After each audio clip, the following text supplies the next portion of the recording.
Okay, so today I'm going to be talking about my top 10 favorite books that I read this year. On this list, we have 3 sci-fi, 4 fantasy, 1 literary fiction, 1 nonfiction, and 1 historical fiction. So we've got a good variety on the list. Hopefully you'll find a recommendation here. I did read a lot of books this year, and if you want to scroll through the list of books that I read, linked in the description of this video and every video is a spreadsheet that my friend Lynn keeps for me for every book that I read, as well as the video connected to it, so you can actually see if there's something that you see on there that you're like, what did Murphy think? You can actually click that video and see my thoughts.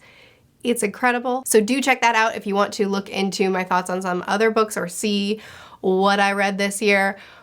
But just to be clear, if there is a book that I said earlier this year that I loved that isn't on this list, I promise you I still love it. It's just that I read a lot this year and there can only be 10. So going straight into the list, I'm actually going to start with my #1 favorite book and work my way down to 10 because I want to. So I'm gonna do that. My top book is The Hitchhiker's Guide to the Galaxy. I really do think that this is my favorite book that I've read this year. I didn't think that I liked satire, absurdist fiction.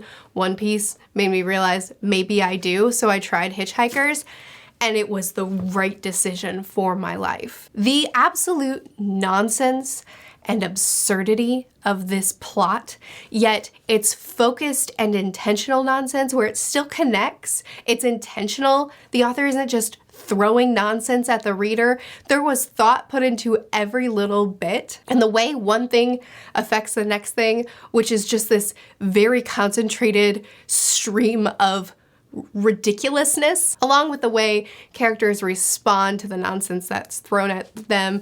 There's, Arthur, who responds in this very dry, calculated, none of this feels comfortable kind of way. There's Ford, who just kind of goes with it and doesn't seem put off by really anything, even the most ridiculous things.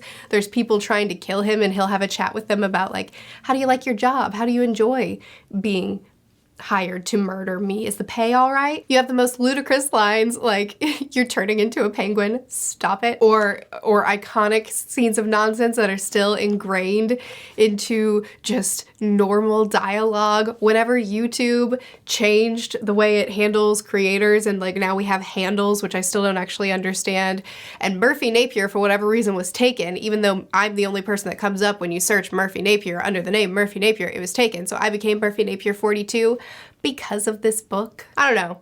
I think about this book a lot. I have read through books 1 through 4. I really don't know if I'll actually read book 5 because 4 was such a bumski for me.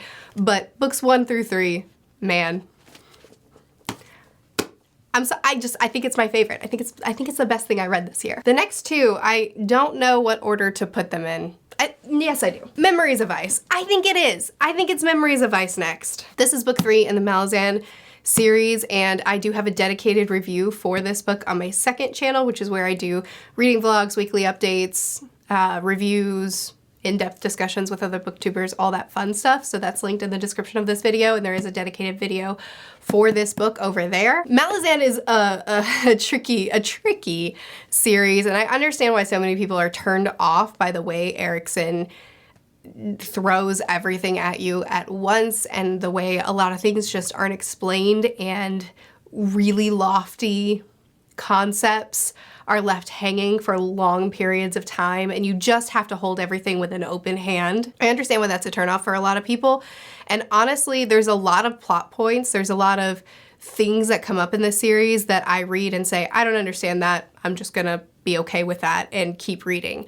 Because I think that ERIKSON is such a talented writer. The way he can create characters that feel so vulnerable and real and that I can connect with, and then the way he writes through their struggles, their victories, their pain, and their relationships between each other, I think is just, I draws me so closely into these characters, so that as they change and as they evolve, and as from book 1 to book 3, the character I once knew looks like a completely different person, I can track with them the whole time, and I can feel that evolution with them.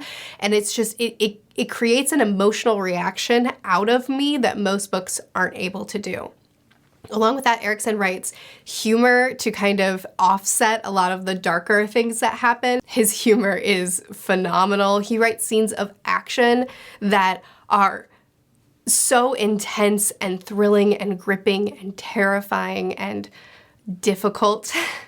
And I'm not even an action reader, you know, I don't typically get on the edge of my seat when action is happening, but ERIKSON's action I just love. And he takes these lofty, complex ideas and concepts and philosophical standpoints and very complex emotions, and he just draws in closer to them in a way that doesn't feel heavy-handed or overdone, but just feels like we're examining humans here. And I don't know, I just really love it. And there's a scene in this book that just really, really, really hurt me. And it was a good book. Next up, and I can be a little bit more brief on this one, is A Little Hatred by Joe Abercrombie. I actually just finished this book this week. The reason I can be more brief on it is because the reasons I love Abercrombie are very, very similar to the reasons I love ERIKSON. It's not necessarily for his plot, which ERIKSON, I can't say it's for his plot or for, you know, the big lofty things going on, which Abercrombie doesn't have. He doesn't extend his reach so far as ERIKSON does, but it's for the characters. Again, he just has this ability to write these characters that are so human, that are so flawed, that are so broken, that can do such deplorable things, yet feel so relatable or understandable, and that you can draw closer to them as well. He's able to write these conflicts within the story that can create a lot of discussions for our real life as well. He writes characters that are so complicated and that are so moving. And again, even though I'm not, you know, action isn't the thing that I write for, Abercrombie's action scenes, especially in this book, the way so in this book he had two separate storylines going on that we went back and forth, two different areas that we went back and forth between, and the way that came together, and then the way he wrote the action where he would hop back and forth between characters, just keeping it moving and keeping you just wanting to know what's gonna happen. Both he and ERIKSON write their books in a way that truly I could lose them at any moment. I don't know, they just have an ability to get to me. Plus, again, his humor is on point, and he also has a way of writing so that you're laughing and enjoying the story, and then all of a sudden the way he words something, it's like, oh, hang on, I'm gonna have to reflect on that for a little bit. I don't know. I really like these two authors a lot. I actually think Little Hatred is, for me, a better introduction to a trilogy than even The First Law was, and I very much liked the introduction to First Law, but I'm really excited to keep digging into the Age of Madness trilogy because this was a phenomenal start. Next book, Monday Is Not Coming by Tiffany D. Jackson. D, yes. This is a story about a young girl, Monday, who goes missing, and her best friend Claudia immediately notices and is afraid and wants to find a solution, but nobody seems to be listening to her. People will kind of half-heartedly look into it, but they're not really responding with the kind of urgency that they should. It's a story, oh man, it does so this is literary fiction, so it's about, there's a lot that it's discussing, right? So it's about missing girls, it's about Black missing girls and how they oftentimes will be found less, will take longer to be found, there's less urgency. It's about kids noticing something wrong and not knowing how to articulate it, and adults not listening. It's about don't stand around and hem and haw, but take action faster. It's about signs of an abusive family, signs of a home life that a child that should be looked into. And it's written in a way that adults, it's a reminder of listen, pay attention, and move. And for kids, it's a way of being able to show what to look for and how to communicate. It's a really important book. It's not easy to read. In fact, it's very difficult to read, but it's a really important book. And I had a lot to say about it when I read it, which is why I had a discussion on the second channel with my friend Amber Elise, and we spent some time really digging into it. I really loved this book. Next up, Mad Ship. I read the Live Ship Traders trilogy this year. I read all three of them this year, which these are 900 plus pages each. And I typically am really bad at continuing series really quickly, so that should tell you something if I read through all 3 of these bricks this year. Madship was my favorite of the 3. I love nautical fantasy, so it's not surprising that I should connect with this, but I also didn't enjoy the original Fitz books, the first trilogy, so it is surprising that I loved these books. But this is about a seaside trading town, and specifically a family in this town. The inciting incident for this series is that, well, they have a live ship, which is a ship that's made out of wizard wood, and it has sentience, and the man who owns the ship, the head of the family, dies right as the ship needs to be quickened. As the ship's sentience will come more to the forefront, its personality, it'll become a living, speaking thing. And the inciting incident is after his death, the ship isn't passed on in the way certain family members expect, and that causes a lot of friction and conflict within the family. There's people in the family that are horrible and easy to hate. There are people in the family that are trying to get back what they feel they deserve. And then there's the problems within Bingtown, this trader town, and them, and all the conflict there. There's a lot going on, but it's all really centered around this family, as well as this guy who's a pirate king who's nefarious. This is a very slow-paced book. I tend to like a lot of slow-paced books, it seems. Not counting Hitchhikers, but a lot of slow-paced fantasies seem to work for me. Very slow-paced, very character-focused, drawing you very close into the conflict and internal drama and internal struggles of the individuals of their family and their own personal arcs. From the beginning of this trilogy to the end, there are some character arcs that were so satisfying, as well as like the wider world mysteries. The deeper you get into the trilogy, the more you learn about the live ships and the more you learn about other aspects of the world and how it's all tied together and how these things are created. And just generally, I had such a great time with this trilogy. Bad Ship was my favorite, but they're kind of all on the same level for me, just about. I had a very long discussion for the whole trilogy with Literary Science Alliance, so that was on the second channel as well. That'll be linked in the cards and in the description and all the things. But yeah, I loved this book. I loved this trilogy. I can see it being too slow and too character focused for some, but man, was it good. Next up we have Vinland Saga. I have read through all of the published books now. I'm completely caught up. I don't read this series particular chapter by chapter online, so I'm caught up to everything that's been published. This is a historical fiction, and it follows a young boy in the beginning. His name is Thorfinn. He lives in this small Icelandic village, and war is happening, and war ends up catching up to this village that otherwise has been very peaceful and has been out of the way of a lot of things. So Thorfinn's dad, is kind of called to the battlefront. At least in the first arc, this is about taking a real close look at war. It's about there is no romanticism and glory in war. It's about revenge. It's about finding yourself. It's about fruitlessness, and it's about figuring out who you truly want to be. And then the next arcs only build on that. As far as I consider, since books are my roots, I consider, when I think of manga, I consider an arc a book. So as far as my favorite of this series that I read this year, it's going to be the Farmland arc, which is the second one. But again, all 3 are just, they're all S tier for me. They're all incredible. And I've had book by book discussions on the second channel with my friend Philip Chase. There will be a playlist linked for that as well if you're interested. But yeah, this series has completely won me over and has edged its way into my favorite series list.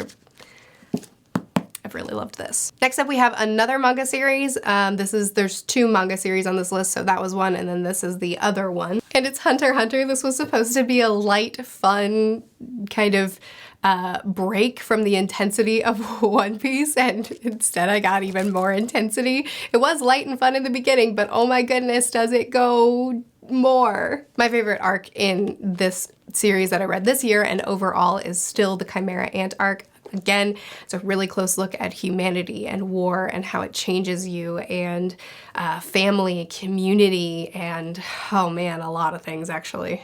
There is a dedicated review that I did on my own for the Chimera Ant arc that I will link in the cards and in the description if you haven't seen it and you want to. But yeah, that arc, it stuck with me like glue. I could not shake it. I could not stop thinking about it. It really made me think a lot. Oh yay. Okay, next one is Aquanaut.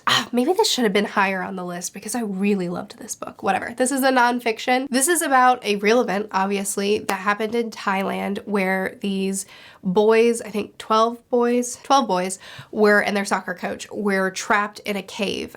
They went exploring in the cave and then the tides rose and they were trapped. And because of it being monsoon season, I read this at the beginning of the year, I'm pretty sure that's what it was, the tides were not going down, they were only going to rise, and there was basically no hope. However, some of the most skilled independent divers across the world ended up flying out specifically to attempt this seemingly impossible dive to be able to rescue this group of kids. And this is the story.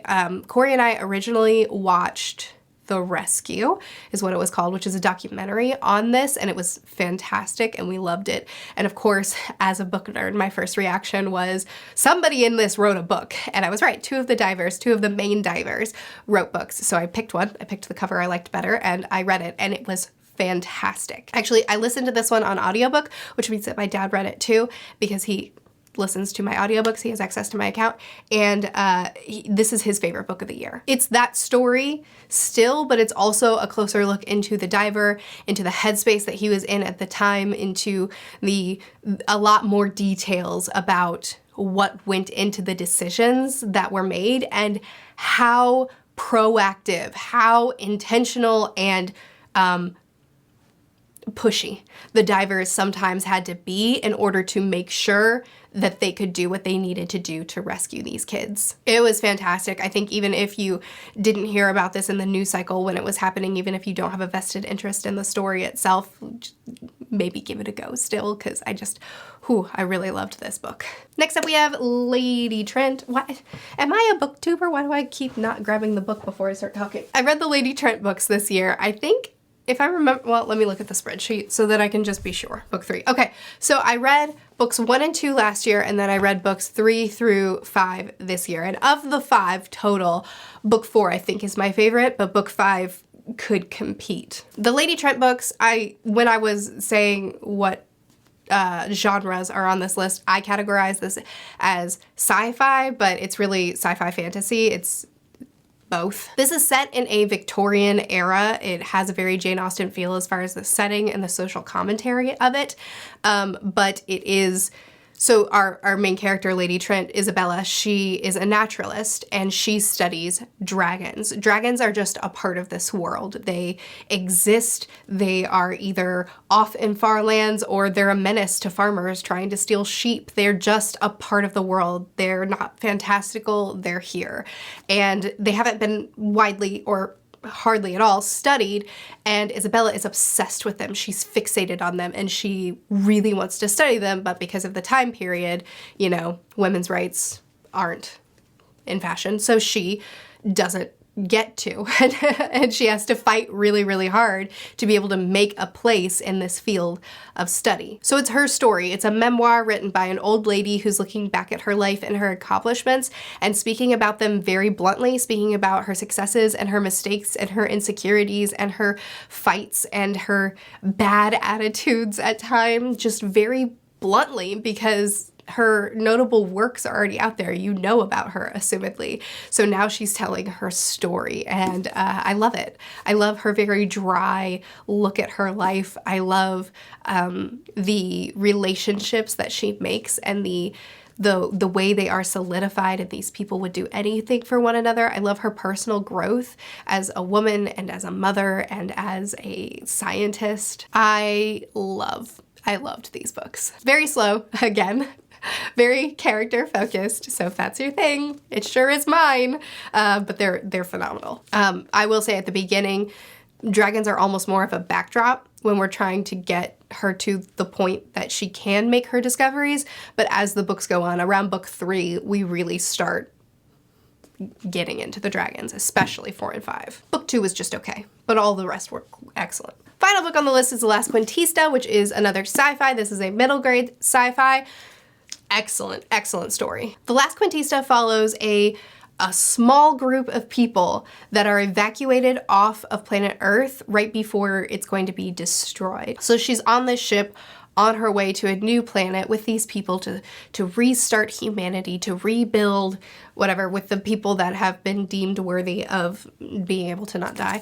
But naturally, something more sinister happens, and essentially everybody's memory is wiped. The goal is to erase past faults, past prejudices, erase past problems with humanity and start afresh. However, something went wrong with our main character, Petra.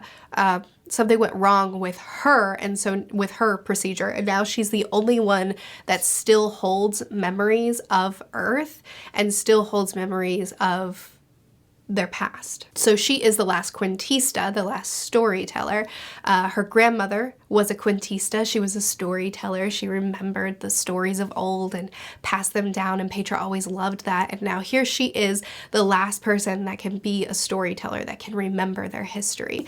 And, you know, it's an interesting enough plot on its own. I quite liked the story. I was engaged the whole time. I found it very emotional, but it's also a story about family. It's a story about remembering where you came from, remembering your history, remembering your past, and learning from it and growing from it and evolving from it rather than trying to erase it. I just thought it was fantastic. It's middle grade, so it's quick, but it was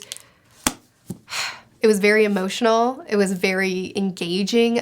Petra is such a fantastic lead character to follow. I really, really loved this. Those are my top 10 books of the year. I'm actually going to be posting a short tomorrow with 5 additional books that I also thought were excellent. We'll call them honorable mentions, so keep an eye out for that if you want some rapid fire best stories that I read. I'd love to hear from you though. What were your top 10 things that you read this year? Again, if you want to keep up with what I read week to week, or if you want more reviews, those are on the second channel, always linked in the description. I post videos every Monday, Wednesday, and Friday, Tuesdays and Thursdays on the second channel. I'll see you again soon. Bye.